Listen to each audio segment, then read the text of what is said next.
TMC को दिया धोखा। एंड वक्त पर किया फाल्टा सीट से नामांकन वापस लेने का फैसला। शुभेंदु से डरा जहांगीर खान। कभी योगी के सिंघम को दी थी खुली धमकी, अब हालात जहांगीर खान की बिगड़ी। हो गया ऐसा हाल, ममता बनर्जी को भी लगा 440 वोट का झटका। टीएमसी नेताओं में मच गई खलबली। जी हाँ, कभी मंच से खुलेआम चुनौती देने वाला नेता जहांगीर खान अब अचानक सियासी मैदान से पीछे हट गया है।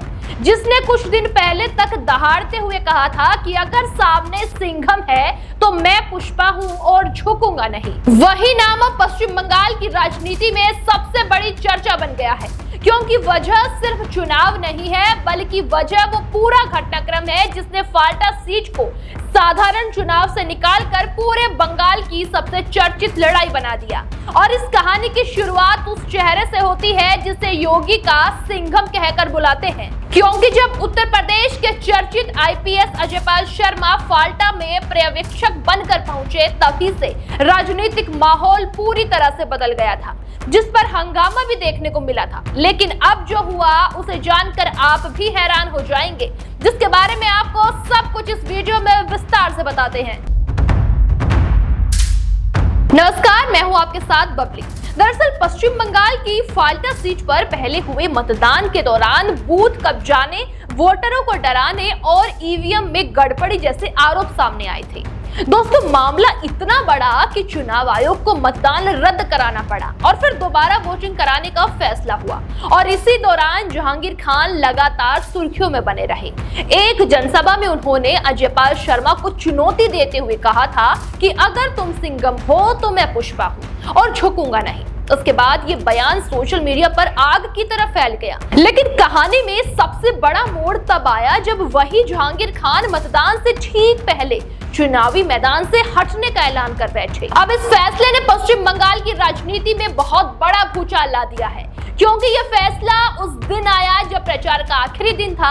राजनीतिक गलियारे में सवाल उठने लगे कि आखिर अचानक ऐसा क्या हुआ कि मंच से दहाड़ने वाला नेता पीछे हट गया। सूत्रों के मुताबिक लगातार बढ़ता दबाव, प्रशासनिक सख्ती और बदलता हुआ माहौल इसके पीछे बहुत बड़ी वजह माना जा रहा है।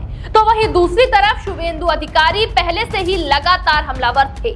उन्होंने चुनावी रैली में सीधे सवाल किया था कि पुष्पा कहां है। बस फिर क्या था, ये सवाल पूरे बंगाल में चर्चा का मुद्दा बन गया। सबसे बड़ी बात ये रही कि सिर्फ विपक्ष ही नहीं, बल्कि अपनी पार्टी के अंदर से भी सवाल उठने लगे। दोस्तों, टीएमसी नेता कुणाल घोष ने भी तंज कसते हुए कहा कि अगर कोई खुद को पुष्पा कहता है और कहता है कि झुकता नहीं, तो फिर वो झुका क्यों? यानी जिस पार्टी के लिए जहांगीर मैदान में थे, वही लोग अब सवाल पूछते हुए नजर आए हैं।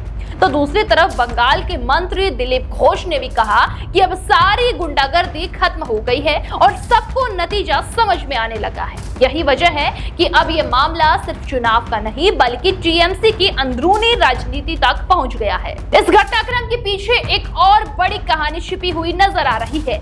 आपको बता दें, हाल ही में जहांगीर खान के करीबी और रिश्तेदार सैदुल खान की गिरफ्तारी भी चर्चा में रही। उनके खिलाफ गंभीर आरोपों में कार्रवाई हुई और फिर इसके बाद जहांगीर खान हाई कोर्ट तक पहुंचे और अपने खिलाफ दर्ज मामलों को राजनीतिक साजिश बताया।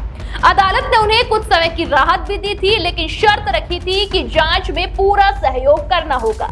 इसके बावजूद अब चुनाव से ठीक पहले पीछे हटने के फैसले ने और भी बड़े सवाल खड़े कर दिए हैं। फिलहाल बंगाल में सबसे बड़ा सवाल यही है कि क्या फाल्टा सीट पर अब खेल पूरी तरह बदल चुका है, क्योंकि पिछले 15 साल से ये सीट टीएमसी का मजबूत गढ़ मानी जाती रही है। लेकिन दोस्तों, इस बार हालात बदलते हुए दिखाई दे रहे हैं। कभी योगी के सिंघम को खुली चुनौती देने वाले जहांगीर खान अब चुनावी मैदान से बाहर है। और राजनीति में जब कोई खिलाड़ी आखिरी समय पर मैदान छोड़ दे, तो समझ लीजिए कहानी अभी खत्म नहीं हुई है, बल्कि असली खेल उसके बाद शुरू होता है। अब सबकी नजर 21 मई की वोटिंग और उसके बाद आने वाले नतीजों पर टिकी है। देश दुनिया की हर बड़ी, सटीक और भरोसेमंद खबर देखने के लिए अभी विजिट करें हमारे वेबसाइट nowuttarpradesh.com और nownoida.com पर, क्योंकि यहाँ आपको सिर्फ सुर्खियां नहीं बल्कि पूरी जानकारी मिलेगी।